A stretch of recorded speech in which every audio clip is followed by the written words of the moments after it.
उतर कर देखता है, हाय अल्लाह, चोट बहुत बुरी लगी है। फौरन उसे गाड़ी में डालकर अस्पताल ले चलता है। बारिश बहुत तेज हो रही थी, उधर चुई हवा भी ट्रैफिक में फंस गई, आगे नहीं जा सकती। उसकी गाड़ी भी खराब हो चुकी थी। ड्राइवर को एक किराए होटल नजर आती है। वो जख्मी औरत को अंदर ले जाता है, जल्दी से फोन करके एम्बुलेंस बुलाने लगता है।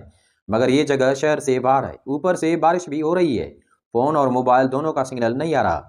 सराय का मालिक कहता है, करीब ही एक अस्पताल है, वहां जाकर एम्बुलेंस बुलाओ। ड्राइवर गाड़ी में बैठता ही है कि अदाकारा फिर शुरू हो जाती है, मैंने कहा था तुम ये नुकसान नहीं उठा सकोगे। ड्राइवर कहता है, अब बहुत हो गया, उतर जाओ गाड़ी से। वो एक झटके में उसे नीचे उतार देता है। अदाकारा के पास भी कोई चारा नहीं, सोचती है चलो यही रुक जाती हूँ। सराय का मालिक उसे देखता है, अरे ये तो मशहूर अदाकारा है, आवाम की पसंदीदा, जिसने अफनती अफसानवी किरदार के साथ भी काम किया था।